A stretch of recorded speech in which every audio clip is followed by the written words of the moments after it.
The first round of the 2023 NBA playoffs is officially over. All games have been completed. The teams that are going home are going home. The teams that are moving on are moving on. I'm super excited. You could probably hear it in my monotone voice. I'm super excited. I can't wait. Let's talk about it. We're going to go from west to east. We're going to do a short synopsis of all of the series. And some teams are going to get, some series are going to get longer rambles than others if they had more action in them or more to talk about, basically. So a quick example is going to be the first two series is going to give you a really quick example of that. Denver and Minnesota, not much to talk about. It's what we expected. This 4-1 gentleman sweep, that's what we expect when it comes to 1 to 8 seed. That's what's supposed to happen. I'm really, really interested in Anthony Edwards and his development as a player. I really like what I saw from him. I like what he, just as a player, his offensive ability is impeccable to me, and I really, really want to see what he does in the future. As far as the next round for them, the Suns are super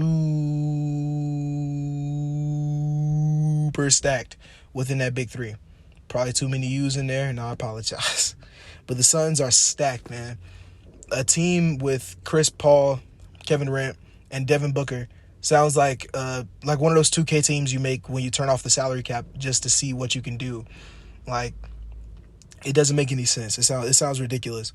And they gentlemen swept the Clippers, but I expected that I expected that series to go a lot further than just 5 games. But then again, I was assuming that with a healthy Kawhi Leonard. Man, Kawhi's injuries are starting to rack up on him now. And I know a lot of people have a lot to say about his load management stuff. And quite frankly, I'm not the biggest fan of it either.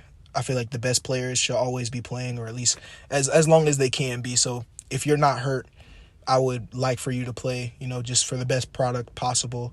You get paid all these millions of dollars. And I do understand wanting to preserve your mental health if that's why he sits out as often as he does.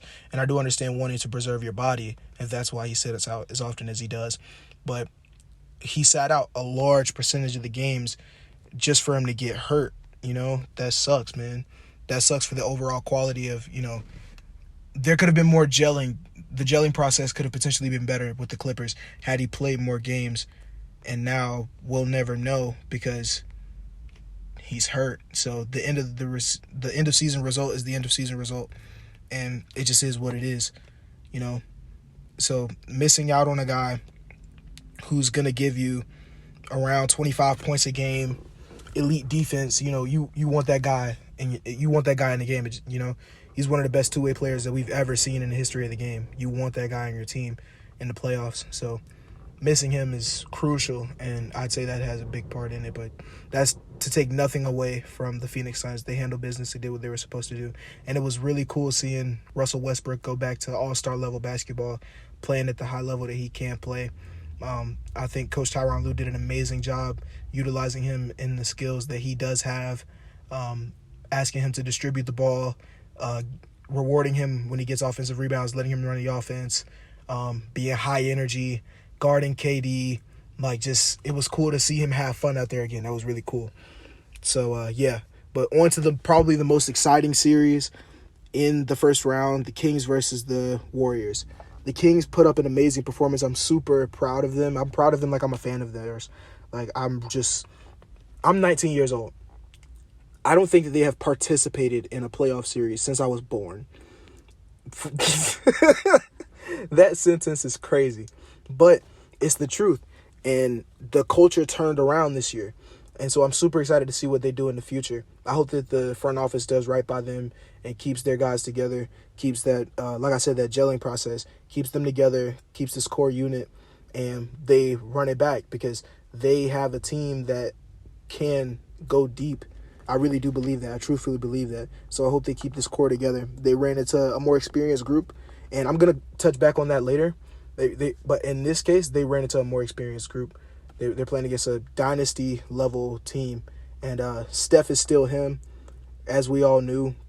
There's legitimately an argument that he is better now than he was in 2016, 2017. Like that's insane. That's insane. But that just shows how good of a player he is.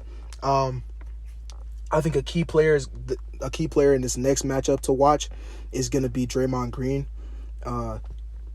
People know I love, if you know me and you talk to me about basketball, you know I love Draymond Green. I just love what he brings to the game. He doesn't bring the conventional things. If you look at the box score, you might not say he had a great game any given night, but anybody on that team will tell you that he is an integral part of their success on the basketball court. So I'm really excited to see what he does against the Lakers, how he makes his presence known against such a talented team, playing against LeBron, playing against AD, getting physical with those guys, getting down low, setting screen, just doing everything, doing all the right things, doing all the small things, being able to help their guys out. So it's going to be interesting to see what they do. And more importantly, I'm interested to see what Draymond does.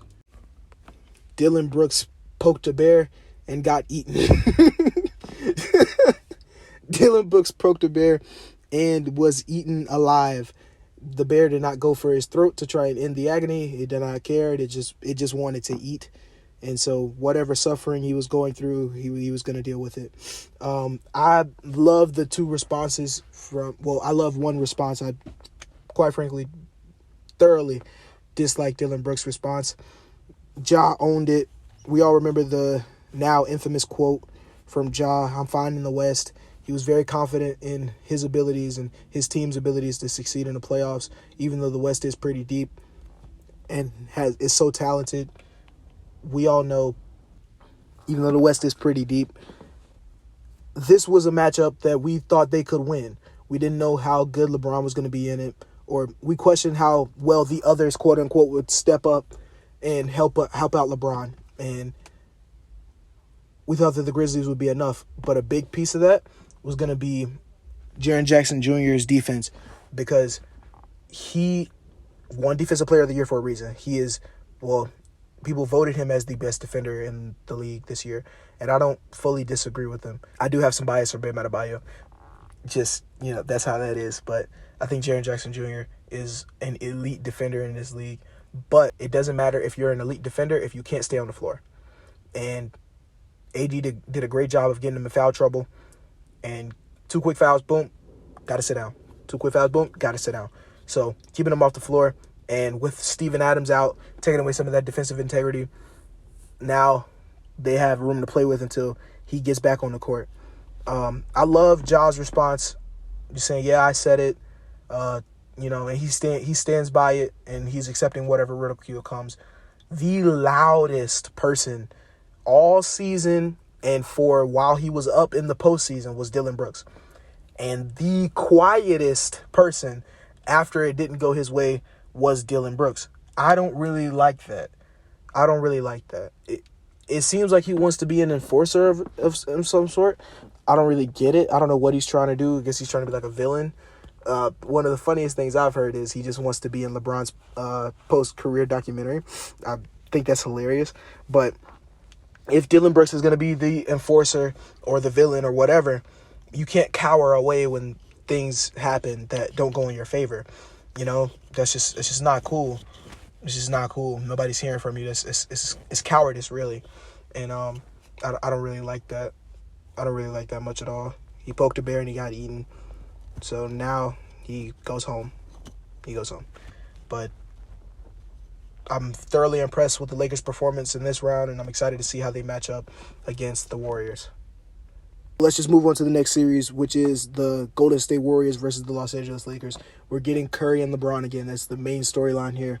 That's the biggest thing. They've given us some great years of basketball, and I'm super excited to see how this one turns out. I think they got some talent. Both have talented teams. Both teams have a chance to pull it out. So I'm super excited to see how the coaching goes. We know Steve Kerr is more experienced, at least in head coaching, so he might have the upper hand there. But the players are going to get out there and they're going to play. And we have two relatively experienced teams. I would say that the Warriors are more experienced in the playoffs and championship experience. Of course, when you have LeBron, I think that LeBron effect rubs off on everybody. So I want to see how that turns out. I'm super, super excited to see that. Y'all, I cannot wait for that series to start. Uh, I'm, I don't think I haven't. I'll hold on to my picks. But I'll give y'all my picks for the later rounds because it's still, it's the semifinals. Now, on to the Eastern Conference. We're going to go from top to bottom again. My Heat got it done. Again, if you know me, you know I've been a Heat fan almost all my life. I was a Heat fan as soon as LeBron came. I was just getting into basketball, and I'm like, it was between it was between the Orlando Magic and the Miami Heat. And Orlando was bad. And Miami was getting LeBron. So let's go. But I mean, I stuck with the Heat through the tough years. I'm talking the Josh McRoberts years, the Tyler Johnson years where our best scorer was a booted and zooted Dion Waiters. The point justice years. I've been here, all right? So let me have my moment. I love Giannis and what he brings to the game. It's unfortunate that he sat out as long as he did. When you have a player who is that talented and is that dominant, you have one of, if not the best player in the world, sit out for as long as he did. It does lessen the quality of the series, but when he was there, he showed that he was there, made himself known, made his presence known, but we did a good job defensively. Bam, one-on-one, playing solid on-ball defense, not letting him get anything easy. I just really like what Bam did against him. So I'm excited to see how he plays against guys like Mitchell Robinson coming up in the next series. Mitchell Robinson and especially Julius Randle. I really want to see that one-on-one matchup because Coach Spo or Eric Spoelstra likes to go into the zone often, especially in the playoffs where it's half-court set. But sometimes he just likes to see his guys go in and get nasty on the defensive side of the ball. It's one-on-one. You're by yourself. Go show him why you're better than him defensively. It just is what it is. So I want to see that. I'm super happy that the matchup is what it is because honestly, I would rather play the Knicks than the Cavs. I really was surprised by the Cavs' performance. I expected a lot more from Donovan Mitchell. Donovan Mitchell definitely disappointed me this series. We go from, the bubble with him and Jamal Murray having these crazy duels and they both dropping 50 plus. And so in my mind, I see him as a postseason scorer. I see him as a postseason bucket. If you need a bucket, you're going to go to Donovan Mitchell. And he was just super inconsistent this series. And I was fairly disappointed in that. I saw his success as a big model for the team's success. The Twin Towers disappointed me.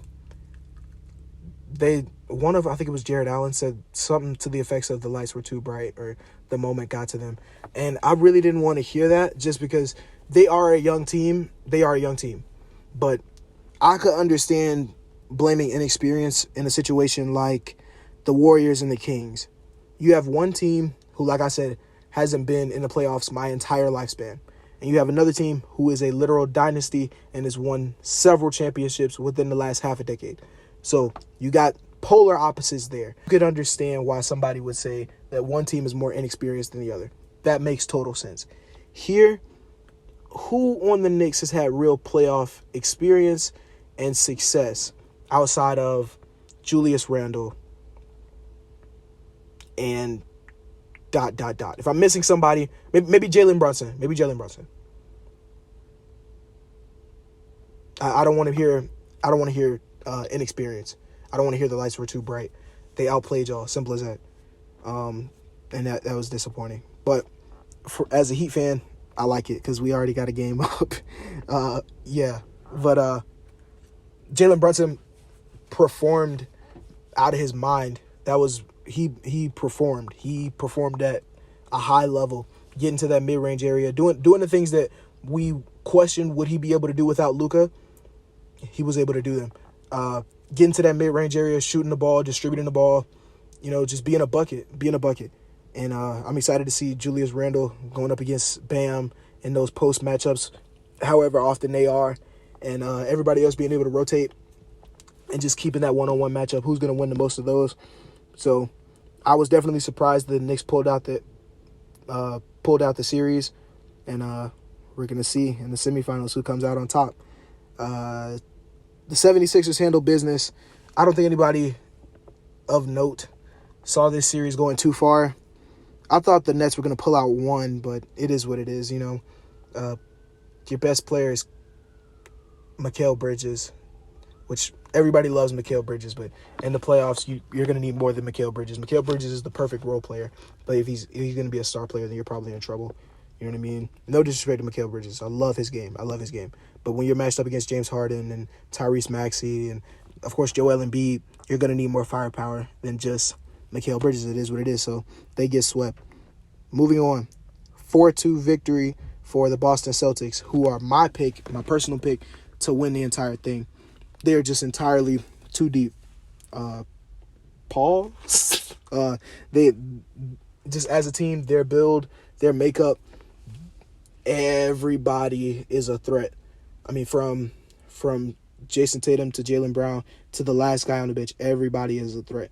You can't look over to the scorer's table, see Peyton Pritchard coming in, and then say, okay, I got a break. That's not the truth. If you sag off of Peyton Pritchard, he will hit a couple threes on you, and now you got to pay attention to that more. And when you pay attention to that more, you step up, that's more space for Tatum to drive. And you already got enough space with Al Horford stepping out, creating space. So they just, as a team, offensively and defensively, they're so sound and they're so deep. It's hard for me to see somebody getting the best of them in 7 games. But they handle business against the Hawks. It was cool to see Trey have that moment, but it was cool to see Trey have that moment with the game winner, and I'm happy for him, but they got to figure something out down there in Atlanta. We heard the trade rumors, and they were saying how not much is off the table, including Trey, and he was sort of entertaining it. It's a lot going on.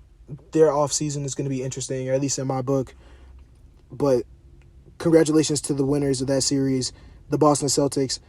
They're going to be matched up once again with the 76ers. I think it's going to be a big part of this series is going to be how Joel Embiid can handle whatever big they throw on him, whether it's going to be Al Horford, whether it's going to be Robert Williams.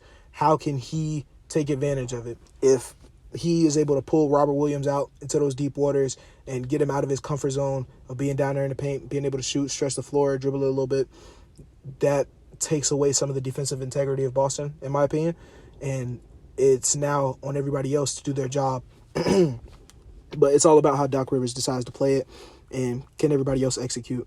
But speaking of Joel Embiid, he was just officially ruled out for Game 1. And Jimmy did roll. Let's jump back over to the Heat series real quick. Jimmy rolled his ankle pretty bad. He was visibly limping. But he posted a video of him walking around New York, and he seems to be significantly better. So, hopefully that's the truth. Hopefully we got to see. But Embiid is out, and that's almost a guaranteed Game 1 for the Celtics. If I'm wrong, I'm wrong, but I think that's almost a guaranteed win for the Celtics on that one, because I already have them taking the series with Joel. So without him, that's a big blow. But that's been the first round, y'all. We're gonna see what happens next, and I'll give y'all a recap at the end of the series. We got some more videos coming up. Super excited to get them to y'all. Love y'all. Stay safe.